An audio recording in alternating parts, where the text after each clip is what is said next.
Timnas U17 gagal melaju ke semifinal Piala Asia U17 usai kalah 0-6 dari Korea Utara di perempat final.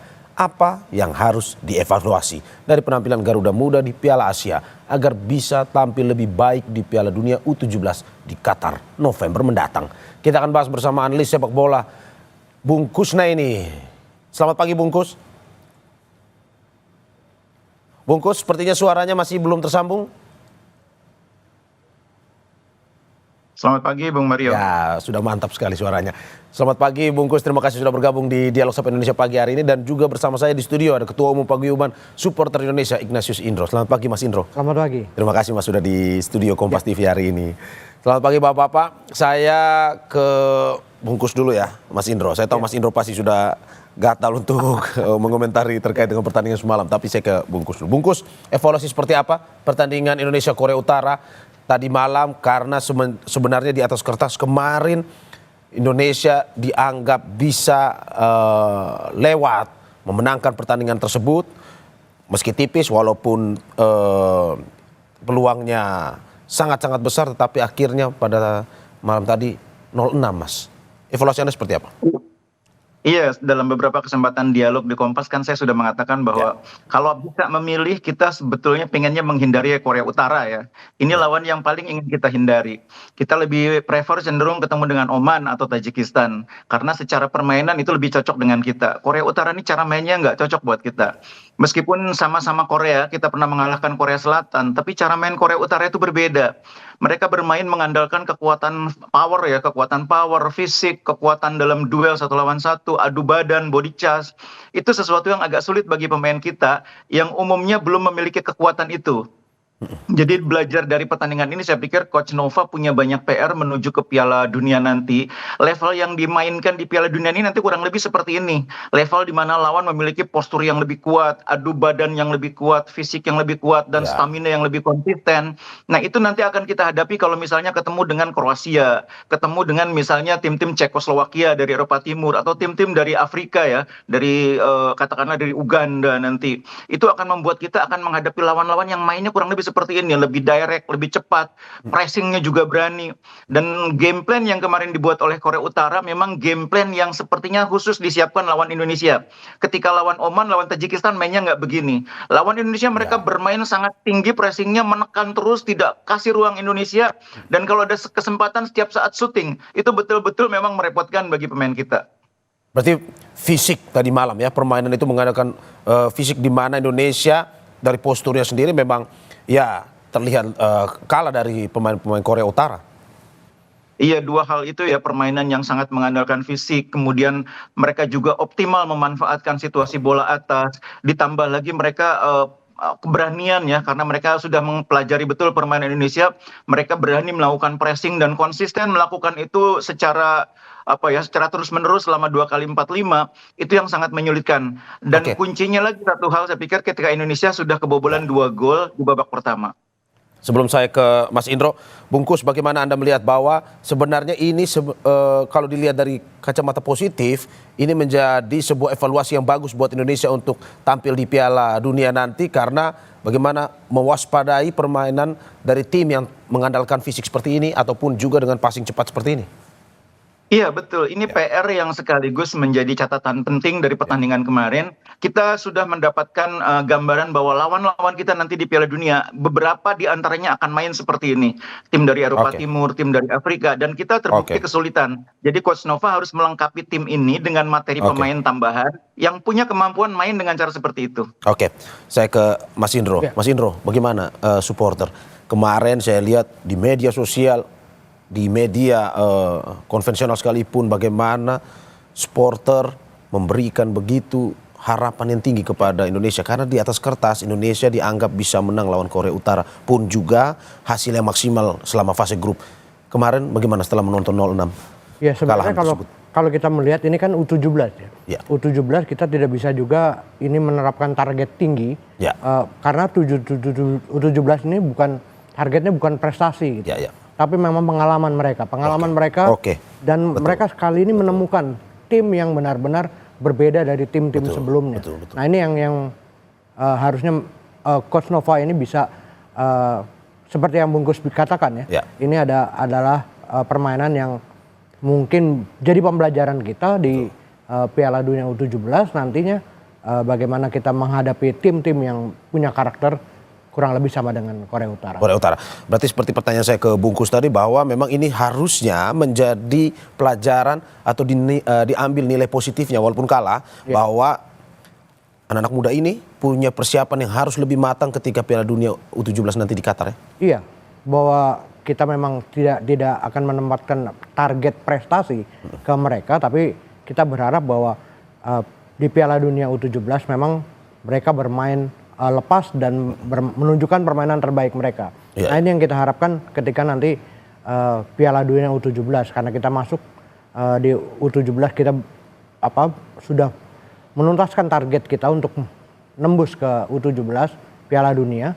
Nah, kita udah mencapai target itu, ya kita harus bermain dengan segala kemampuan kita. Oke, bagaimana dengan respons dari supporter? Apakah memang setelah kekalahan ini tetap dukungan selalu besar kepada pemain-pemain timnas kita, anak-anak muda ini, atau bagaimana? Iya, kalau saya pikir ini adalah talenta-talenta yang membanggakan ya. Di mana pemain-pemainnya juga lebih banyak berasal dari SSB kita, lalu juga dari pemain-pemain kita. Nah, ini yang saya pikir dukungan akan tetap ada dari supporter apapun yang terjadi, karena memang kita juga tidak melihat ini targetnya adalah target prestasi, gitu ya. Kita memberi beban mental ke mereka dengan prestasi, target prestasi kita jangan sampai seperti itu. Tapi kita akan terus memberi dukungan sebagai pemain ke-12. Oke, mendukung dan terus memberikan support dalam arti bahwa tidak memberikan beban, anak-anak bisa lepas main, anak-anak muda ini bisa terus berkarya. Walaupun kalah, nilai positif yang harus tetap diambil ya Mas. Betul. Oke, saya ke Bungkus. Bungkus, kita lebih teknis soal formasi yang mainkan malam tadi, di mana kebiasaan dari pelatih Nova itu biasa memainkan ini 5-4-1, tapi tadi malam 3-4-3. Anda melihat bahwa Coach Nova ingin sesuatu yang lebih dinamis atau bagaimana? Biasanya kan bertahan serangan balik, bertahan serangan balik. Iya, jadi 3-4-3 itu kan memang turunannya 5-4-1 ya. Itu sebetulnya cara mainnya kurang lebih sama, yang membedakan hanya peran dua pemain sayap. Jadi sebetulnya tidak banyak perubahan taktik yang dibuat oleh Coach Nova, kecuali beberapa nama pemain yang agak sedikit berbeda, tapi terutama sebagai pengganti ya. Nah, yang menarik adalah Korea Utara sudah tahu itu. Korea Utara sudah memperkirakan Indonesia akan bermain dengan cara itu, makanya mereka menyiapkan kontra strategi dengan high pressing. Mereka mempressing pemain Indonesia di area pertahanan kita, dan itu konsisten mereka lakukan, sehingga pemain kita untuk keluar dari area sendiri ketika menguasai bola itu juga sudah sangat sulit. Itu beda dengan Korea Selatan, di mana mereka sedikit mengasih ruang ya bagi pemain kita untuk bermain, untuk mengolah bola. Korea Utara sama sekali tidak melakukan itu. Ditambah lagi dengan kemampuan mereka dalam duel fisik, mereka juga sangat baik. Itu membuat kita semakin tertekan. Karena seringnya tertekan itu, akhirnya kita kebobolan 2 gol. Nah, sejak kebobolan 2 gol itu, saya pikir permainan kita sudah betul-betul sangat menurun ya. Sudah kehilangan kepercayaan diri para pemain.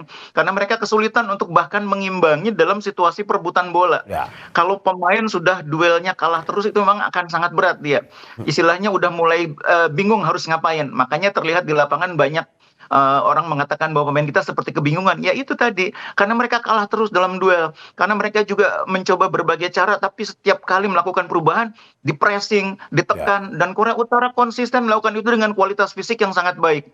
Saya mungkin melihat bahwa selama 4 pertandingan di Piala Asia, Korea Utara ini adalah lawan yang membuat kita ini betul-betul kelelahan ya. Waktu lawan Korea Selatan, kita masih mampu mengimbangi, meskipun kita ditekan terus, kita masih mampu. Tapi lawan Korea Utara, pemain kita terlihat betul-betul kelelahan karena pressingnya begitu luar biasa. Makanya kalau kita lihat statistik, itu Indonesia bahkan tidak sampai 30% penguasaan bola. Lawan Korea Selatan kita masih 32%. Lawan Korea Selatan kita masih punya 2 shot on target. Ini hanya 1 shot on target. 1 shot on target dari total 3 syuting. Ini menggambarkan betapa beratnya tekanan yang dihadapi oleh pemain. Karena itu saya mengapresiasi mereka sudah bekerja keras ya sepanjang pertandingan, meskipun hasilnya memang mengecewakan. Tapi memang kan kalau dari permainan yang dilakukan oleh Coach Nova ini kan lebih bukan pada penguasaan bola, tetapi pada counter attack yang dilakukan. Kalau menurut Anda memang tadi malam terlihat bahwa selain evaluasi cara permainan, lini belakangnya pun harus dievaluasi juga kah?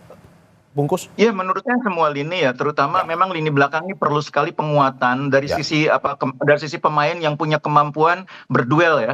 Karena bagaimanapun lini pertahanan itu akan menghadapi banyak situasi set piece, banyak situasi open play di mana lawan mengangkat bola dari sayap, dan pemain kita harus lebih kuat di situ. Kita bermain dengan pemain-pemain yang secara kualitas skill sangat baik, tapi beberapa kali terlihat kalau bola atas itu kita jarang menang ya. Ini nanti akan lebih berat lagi kalau lawan tim-tim Afrika, tim-tim Eropa. Makanya saya bilang menjelang Piala Dunia, Coach Nova harus melakukan penguatan, cari lagi pemain yang bisa melengkapi kekurangan tim ini. Kalau di kompetisi Elite Pro sudah nggak ada, cari di Liga 3, cari di Liga 4, cari di Liga 2. Kalau Liga 1 mungkin sudah banyak pemetaan ya, tapi Liga 4 yang baru bergulir ini, baru akan bergulir, itu saya pikir juga bisa menjadi kesempatan bagi pelatih untuk melihat, barangkali ada yang bisa memperkuat tim. Oke, saya ke Mas Indro. Mas Indro, kalau dari supporter sendiri melihat permainan tadi malam, apa evaluasi yang perlu dilakukan dalam arti bahwa apa betul seperti kata Bungkus bahwa evaluasi seluruh depan, belakang maupun juga di tengah kita harus benar-benar mencari pemain-pemain yang bisa mengisi ruang yang masih kosong itu. Iya, sepakat dengan Bungkus ya. Kita harus mencari pemain-pemain yang memang bisa menutupi kesalahan-kesalahan atau kekurangan dari pemain-pemain kita.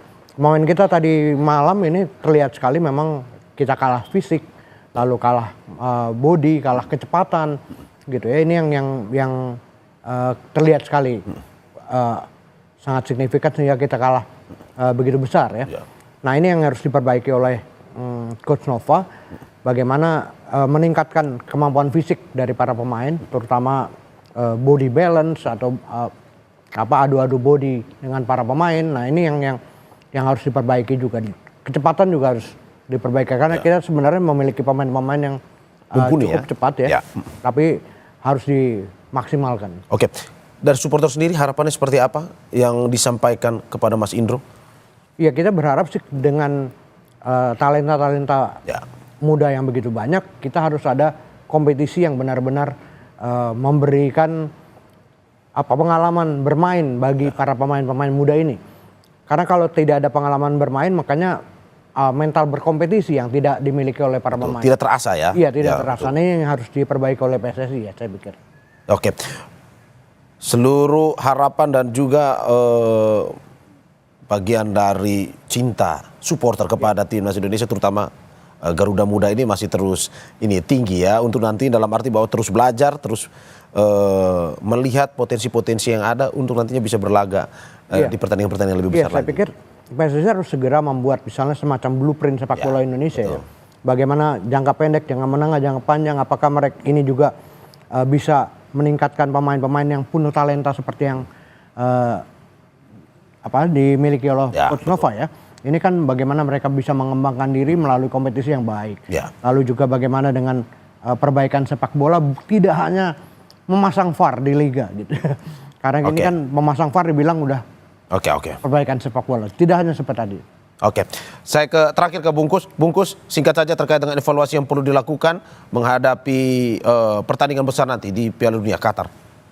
Iya, kita punya waktu sekitar 7 bulan untuk persiapan ya. Jangan berpikir bahwa itu bisa diatasi hanya dengan TC ya. Dua hal yang harus dilakukan. Yang pertama adalah memperkuat tim, materi pemain harus diperkuat. Terus terang untuk Piala Dunia, level yang kita butuhkan tuh level yang lebih tinggi lagi. Itu yang nomor satu.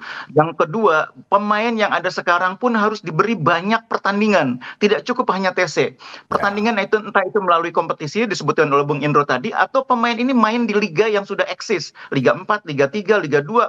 Tapi harus banyak pertandingan, poinnya itu. Karena latihan saja tidak akan membentuk kemampuan pemain, tidak akan mampu meningkatkan level permainan mereka.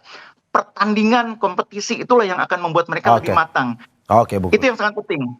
Jam terbang harus tinggi untuk bisa melihat, mengasah para pemain ini agar bisa berkompetisi dan berhasil di kompetisi yang lebih besar lagi. Terima kasih analis sepak bola Bungkus Naini dan Paguyuban Supporter Indonesia, Ignatius Indro. Terima kasih Mas. Terima kasih Bungkus atas kehadirannya. Sehat-sehat selalu.